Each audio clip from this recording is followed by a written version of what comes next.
Last time we discussed registering the business Right. and the process, and we wanted to cover the CPI, CIPC. CIPC. Yeah.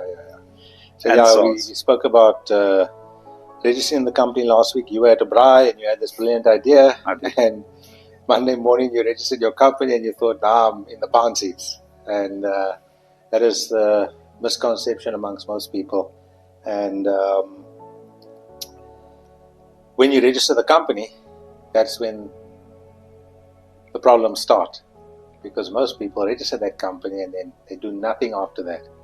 They forget that they've got an obligation to keep the company active on the CIPC database, and in doing that they've got to submit an annual return once a year to CIPC, and whereby they basically declare, this was my turnover, and based on the turnover, CIPC has various rungs where they say, as an example, if your turnover is under $1 million, you're going to pay the basic annual return fee, which is 450 Rand. Has that gone up this year?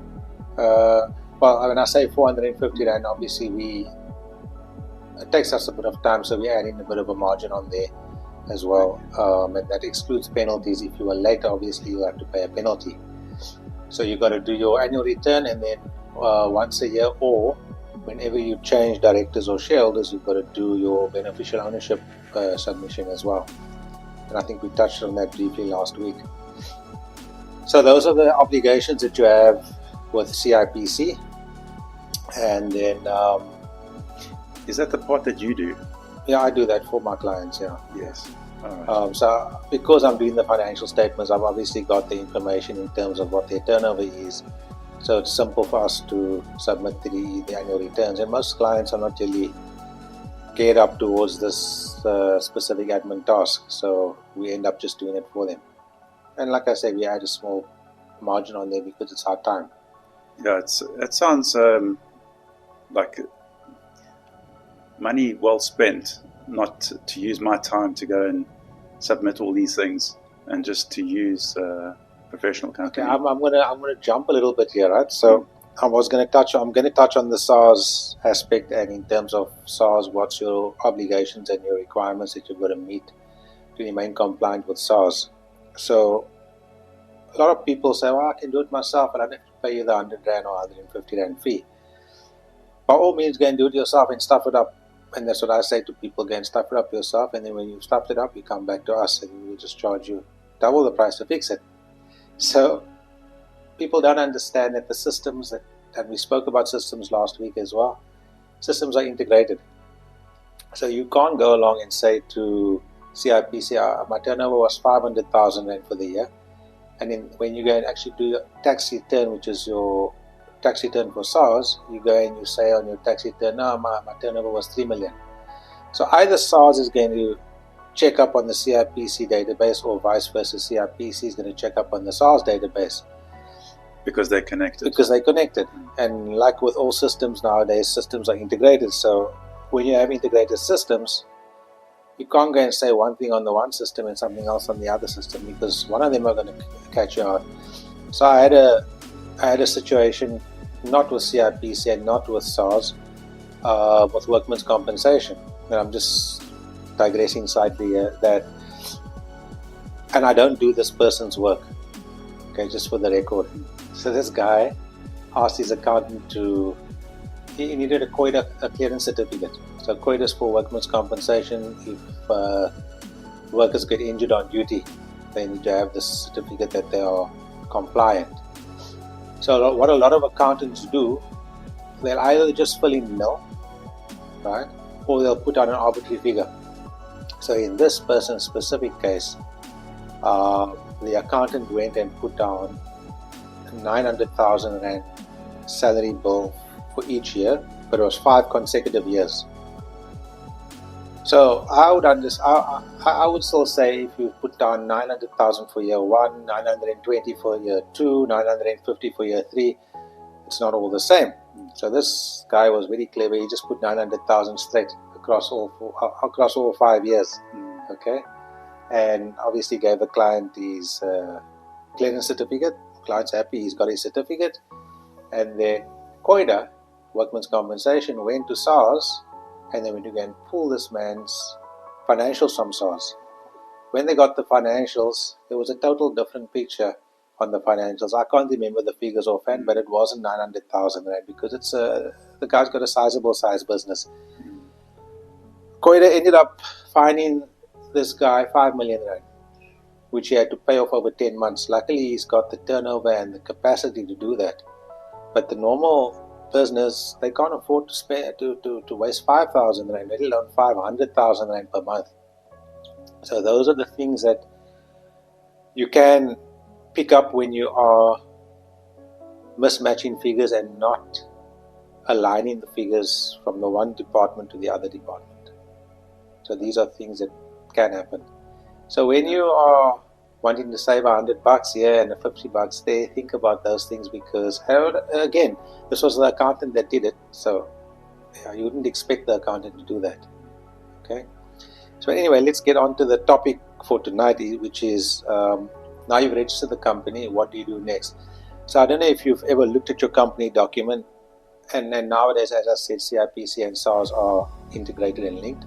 So sort of 3/4 way down the page, you'll see your tax reference number on your company registration document, and that number is sort of generated as you register the company.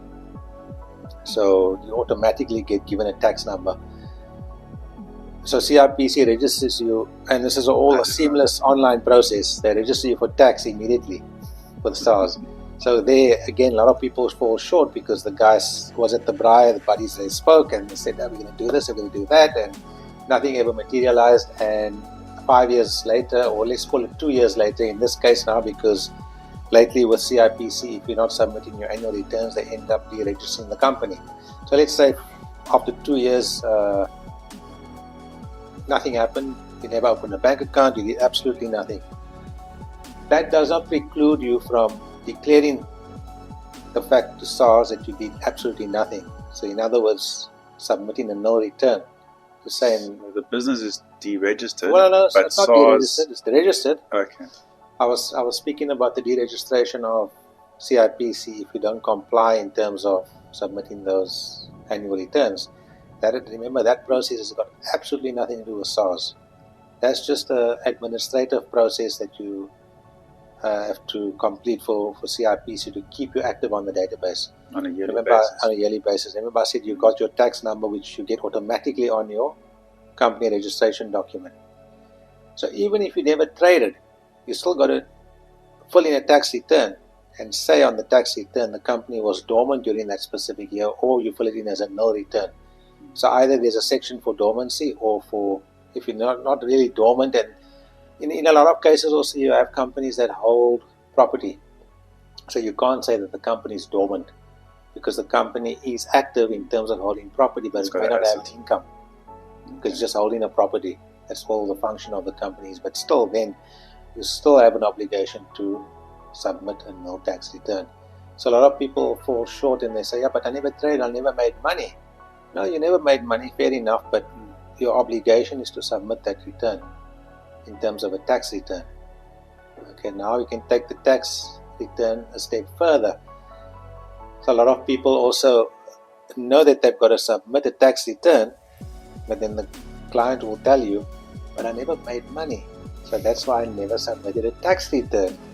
So I'll turn around and I say to the guy, okay, so you had 100,000 rand income for the year, or sales, whatever you want to call it, and from that 100,000 rand you paid your bank charges, you paid your accounting fees, that's the top of the list. You always see on your income statement, your accounting fees is right on top. So the income statement runs in alphabetical order, so your accounting fees, your bank charges, communication costs, etc., as you go down the list, right down to Z. So let's say all of those things came to 90,000 rand for the year. That means you have a surplus of 10,000, and on that 10,000, in terms of Companies Act, in terms of the Income Tax Act, you pay 27% taxation to SARS. However, let's say, for instance, the company ran at a loss. Right? And it could have run at a loss for various reasons, because the director could have decided to put money into the company to cover the loss, or in that year the bank maybe granted them an overdraft, or some sort of credit facility that was there to cover that loss, or you could have covered the loss by covering it from your supplier credit, depending. There's various ways to cover the loss. So in that instance, I also have a lot of people saying, yeah, but I never made money, so why must I fill in a tax return? So a tax return is there to be filled in whether you made money or not. So even if a company ran at a loss, it's still your obligation as a taxpayer to fill in your tax return. And in order to fill in a tax return for a company, as I said, you've got your income statement where you've got your income on top there, then less all your expenses. That normally an accountant does for you, and then he completes your tax return, which is commonly referred to as your ID-14.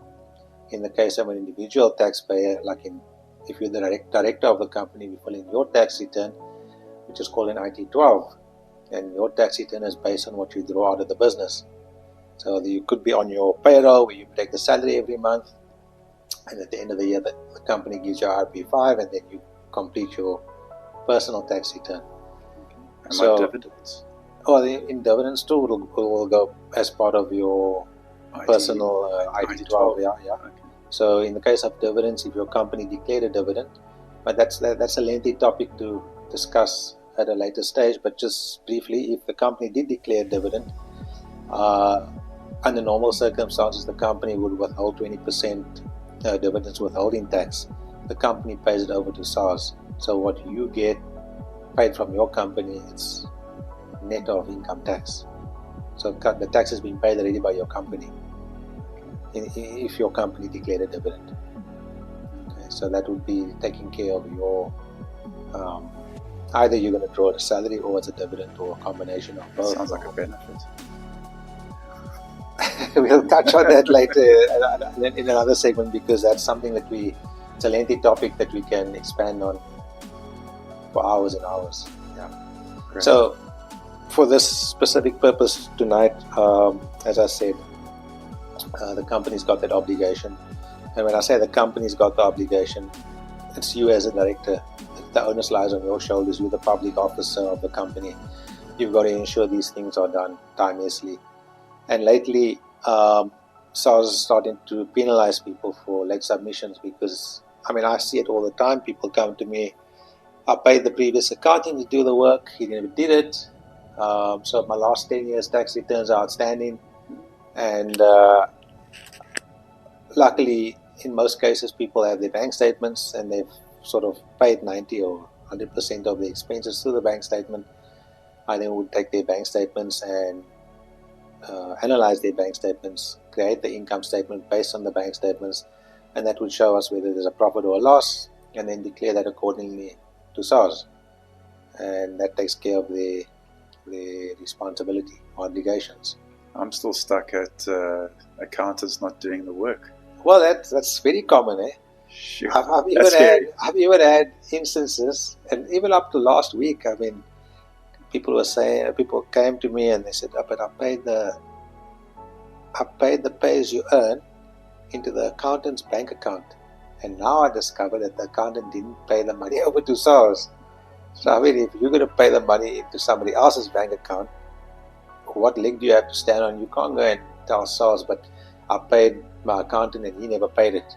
So I said, but you never paid us, so you're still liable to pay us. You see. So when it comes to taxes, so tell me, you do the RP5s, yeah, and so you give the companies the values to pay into PAYE. Okay, that's a different tax altogether. But let us just focus on the income tax side of the company. So I just use that as an example, because a lot of times clients end up paying the money's over to the accountants. So they hope that the accountant's paying it over to SARS. You can't, as I said, you can't tell SARS I paid it to Coach Q and he's supposed to have paid it, so I'm free of responsibility. No, if it hasn't been paid, you're still responsible to pay that. So the bottom line is, don't pay your taxes to your accountant. Okay. It's meant to be paid to SARS, you pay to SARS, right? And obviously pay it from your company's bank account, because POPs do go missing, but bank statements don't. There's always a record on the bank statement. if you've lost the bank statement, the bank can obviously go into the archives and charge you a fee and give you your whole bank statement. So you'll always be able to pick up those payments. But what I do generally with my clients is that when they do make payments, and when we do logging periodically on the e-filing platform, we tend to go and look and see, hey, Mr. X paid this, this, and this. We just make sure that those payments are reflecting, because there are occasions when a payment doesn't pull through. And so if that is the case, we've got to go and follow up and query that and see why it doesn't pull through. So, yeah. Just another point I need to make is that, as I said to you earlier, you register the company, you've got the tax number of the company, right? Just having the tax number alone doesn't provide you with a platform to actually be able to submit documentation to SARS. In order to do that, you need an e-filing profile. And an e-filing profile is in your name as a director. And you as a director, if you've got 10 companies, you've got to go through what's called a representative taxpayer registration process for each and every entity that you have and that you want must fall under your e-filing profile. So each and every time you have an entity you want under your profile, you've got to go through that same process for that entity. Okay, so it's a matter of company you're beneficiary of. Or director of. So it's a matter of proof of address, proof of bank details, company age docs, your proof of address as a director, your ID copy, etc., etc. Those are the common documents that you require to update it on the SARS system. So that process. SARS is a brilliant collector of funds, right? But they're not brilliant in terms of their system in making it simple for people to actually get these companies or entities registered under their profile, because I've had instances where we've had to take the client into SARS, update your details, present yourself. Guy stands, he does his biometrics. A week later, we've got to go back and do the same thing because the system just didn't take it. Eventually, it gets to a point where portion of the data is now on the system. Now we can then say, okay, fine, now you can give us a power of attorney, and now we can run with the rest of the process. And we end up actually going in probably another dozen times before it's actually concluded, which the client doesn't even know about. So when we're charging them measly 750 or 1,000 Rand fee for a visit, just to do an e-filing registration, the client will say, oh, but it's expensive. Yeah, but you don't know what we've got to go through to try and make it happen for you. You've got to stand in because queues. All you get at the end of the day is a username and a password. You say, oh, fine. Yeah, I got my username and password, the company is there. But it took us weeks, or sometimes in some cases months, to get that company under your profile. So that in a nutshell is the income tax component of taxes. Remember, there's VAT, there's pay as you earn, there's dividends withholding tax, as you touched on earlier, and a whole host of other taxes. But just in terms of pure income and expenditure, income tax is your first point of call. Great. So that's basically anything else you'd like to ask me on that topic? Those, I think we were good. Thanks, Okay. Q.